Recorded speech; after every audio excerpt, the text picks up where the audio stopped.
पाठ 3 नादान दोस्त। केशव के घर कानिस के ऊपर एक चिड़िया ने अंडे दिए थे। केशव और उसकी बहन श्यामा दोनों बड़े ध्यान से चिड़िया को वहां आते जाते देखा करते। सवेरे दोनों आंखें मलते कानिस के सामने पहुंच जाते और चिड़ा और चिड़िया दोनों को वहां बैठा पाते। उनको देखने में दोनों बच्चों को ना मालूम क्या मजा मिलता। दूध और जलेबी की सुध भी न रहती थी। दोनों के दिल में तरह तरह के सवाल उठते। अंडे कितने बड़े होंगे, किस रंग के होंगे, कितने होंगे, क्या खाते होंगे, उनमें से बच्चे किस तरह निकल आएंगे, बच्चों के पर कैसे निकलेंगे, घोंसला कैसा है। लेकिन इन बातों का जवाब देने वाला कोई न था।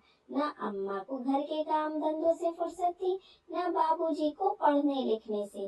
दोनों बच्चे आपस ही में सवाल जवाब करके अपने दिल को तसल्ली दे लिया करते थे। श्यामा कहती, क्यों भैया, बच्चे निकलकर फुर्र से उड़ जाएंगे। केशव विद्वानों जैसे गर्व से कहता, नहीं री पगली, पहले पर निकलेंगे, बगैर परों के बेचारे कैसे उड़ेंगे। श्यामा बच्चों को क्या खिलाएगी बेचारी। केशव इस पेचीदा सवाल का जवाब कुछ न दे सकता था। इस तरह 3-4 दिन गुजर गए। दोनों बच्चों की जिज्ञासा दिन दिन बढ़ती जाती थी। अंडों को देखने के लिए वे अधीर हो उठते थे। उन्होंने अनुमान लगाया कि अब जरूर बच्चे निकल आए होंगे। बच्चों के चारे का सवाल अब उनके सामने आ खड़ा हुआ। चिड़िया बेचारी इतना दाना कहाँ पाएगी कि सारे बच्चों का पेट भरे। गरीब बच्चे भूख के मारे चू चू करके मर जाएंगे। इस मुसीबत का अंदाजा करके दोनों घबरा उठे। दोनों ने फैसला किया कि कार्निस पे थोड़ा सा दाना रख दिया जाए। श्यामा खुश होकर बोली, तब तो चिड़िया को चारे के लिए कहीं उड़कर न जाना पड़ेगा ना। केशव, नहीं, तब क्यों जाएंगी। श्यामा, क्यों भैया, बच्चों को धूप न लगती होगी। केशव का ध्यान इस तकलीफ की तरफ न गया था।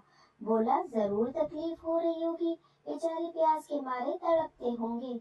ऊपर छाया भी तो कोई नहीं। आखिर यही फैसला हुआ कि घोंसले के ऊपर कपड़े की छत बना देनी चाहिए। पानी की प्याली और थोड़े से चावल रख देने का प्रस्ताव भी स्वीकृत हो गया। दोनों बच्चे बड़े चाव से काम करने लगे। श्यामा माँ की आंख बचाकर मटके से चावल निकाल लाई। केशव ने पत्थर की प्याली का तेल चुपके से जमीन पर गिरा दिया और उसे खूब साफ करके उसमें पानी भरा। अब चांदनी के लिए कपड़ा कहाँ से लाए। फिर ऊपर बगैर छड़ियों के कपड़ा ठहरेगा कैसे और छड़ियाँ खड़ी कैसे होंगी कैसे। केशव बड़ी देर तक इसी उधेड़-बुन में रहा। आखिरकार उसने ये मुश्किल भी हल कर दी। श्यामा से बोला, जाकर कूड़ा फेंकने वाली टोकरी उठा लाओ। अम्मा जी को मत दिखाना। श्यामा, वो तो पीठ से फटी हुई है, उसमें से धूप न जाएगी।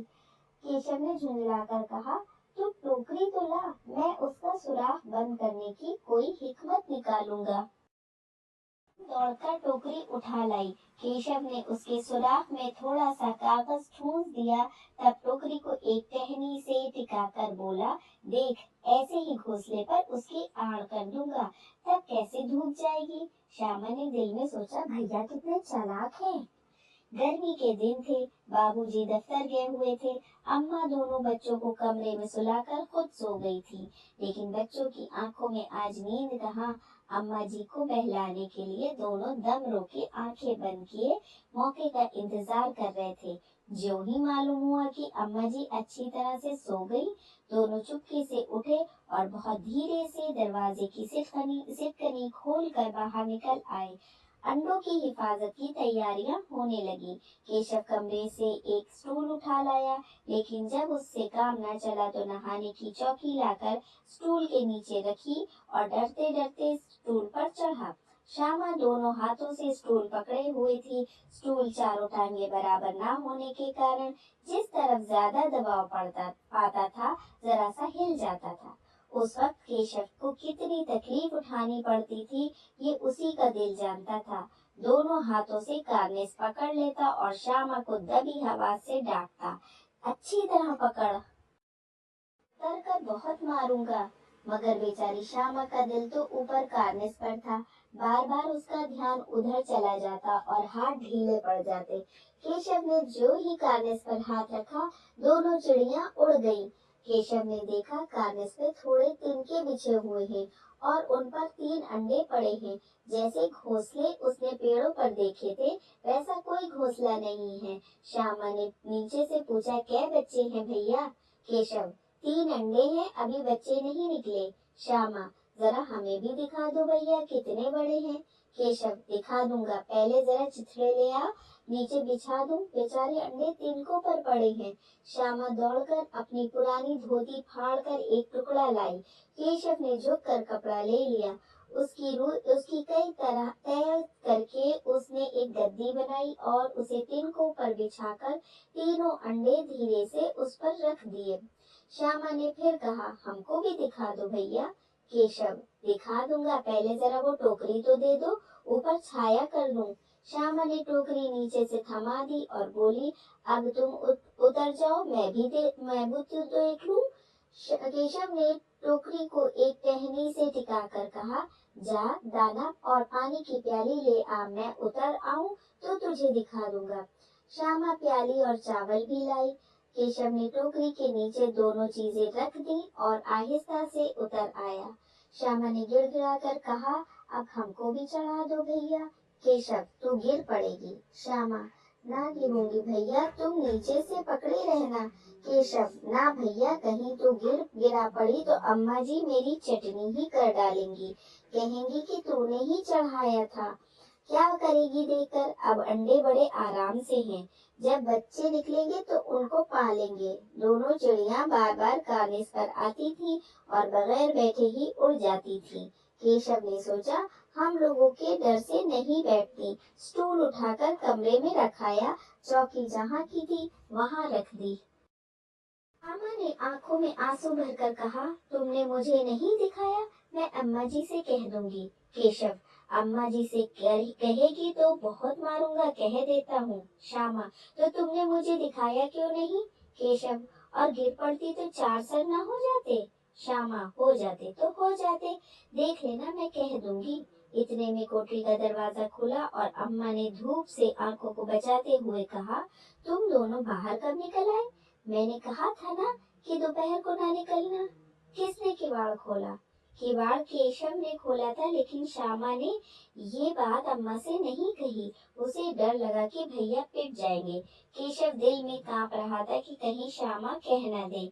अंडे ना दिखाए थे, इससे अब उसको श्यामा पर विश्वास न था। श्यामा सिर्फ मोहब्बत के मारे चुप थी या इस कसूर में हिस्सेदार होने की वजह से, इसका फैसला नहीं किया जा सकता। शायद दोनों ही बातें थी। माँ ने दोनों को डांट टपट कर फिर कमरे में बंद कर दिया और आप धीरे धीरे उन्हें पंखा झलने लगी। अभी सिर्फ 2 बजे थे, बाहर तेज लू चल रही थी। अब दोनों बच्चों को नींद आ गई थी। 4 बजे यकायक श्यामा की नींद खुली। किवाड़ खुले हुए थे। वो दौड़ी हुई कार्निस के पास आई और ऊपर की तरफ ताकने लगी। टोकरी का पता न था, संयोग से उसकी नजर नीचे गई और वो उल्टे पांव दौड़ती हुई कमरे में जाकर जोर से बोली, भैया, अंडे तो नीचे पड़े हैं, बच्चे उड़ गए। केशव घबराकर उठा और दौड़ा हुआ बाहर आया तो क्या देखता है कि तीनों अंडे नीचे टूटे पड़े हैं और उनसे कोई चूने की सी चीज बाहर निकल आई है। पानी की प्याली भी एक तरफ टूटी पड़ी है। उसके चेहरे का रंग उड़ गया। सहमी हुई आंखों से जमीन की तरफ देखने लगा। श्यामा ने पूछा, बच्चे कहाँ उड़ गए भैया? केशव ने करुण स्वर में कहा, अंडे तो फूट गए। श्यामा, और बच्चे कहाँ गए? केशव, तेरे सर में देखती नहीं, अंडों में से उजला उजला पानी निकल आया है, वही तो 2-4 दिन में बच्चे बन जाते। माँ ने सोटी हाथ में लिए हुए पूछा, तुम दोनों वहाँ धूप में क्या कर रहे हो? श्यामा ने कहा, अम्मा जी, चिड़िया के अंडे टूटे पड़े हैं। माँ ने आकर टूटे हुए अंडों को देखा और गुस्से से बोली, तुम लोगों ने अंडों को छुआ होगा।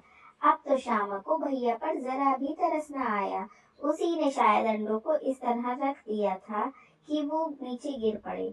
इसकी सजा उसे मिलनी चाहिए। बोली, इन्होंने अंडों को छेड़ा था अम्मा जी। माँ ने केशव से पूछा, क्यों रे? केशव भीगी बिल्ली बना खड़ा रहा। माँ, तू वहाँ पहुँचा कैसे? श्यामा, चौकी पर स्टूल रखकर अम्मा जी। केशव, तू स्टूल थामे नहीं खड़ी थी? श्यामा, तुम्ही ने तो कहा था। माँ, तू इतना बड़ा हुआ, तुझे अभी इतना भी मालूम नहीं कि छूने से चिड़ियों के अंडे गंदे हो जाते, चिड़िया फिर उन्हें नहीं सेती। श्यामा ने डरते हुए पूछा, तो क्या चिड़िया ने अंडे गिरा दिए हैं अम्मा जी? माँ, और क्या करती? केशव के सिर इसका पाप पड़ेगा। हाय हाय, 3 जाने ले ली दुष्ट ने। केशव रोनी सूरत बनाकर बोला, मैंने तो सिर्फ अंडों को गद्दी पर रख दिया था अम्मा जी। माँ को हंसी आ गई, मगर केशव को कई दिनों तक अपनी गलती पर अफसोस होता रहा। अंडों की हिफाजत करने के जोग में उसने उनका सत्यानाश कर डाला। इसे याद कर वो कभी कभी रो पड़ता था। दोनों चिड़िया वहाँ फिर न दिखाई दी। लेखक हैं प्रेमचंद। इस पृष्ठ पर पाठ से संबंधित प्रश्नों के उत्तर दिए जा रहे हैं। इसके अतिरिक्त अगर आप कोई और प्रश्न पूछना चाहते हैं तो कमेंट सेक्शन में लिखकर पूछ सकते हैं। धन्यवाद।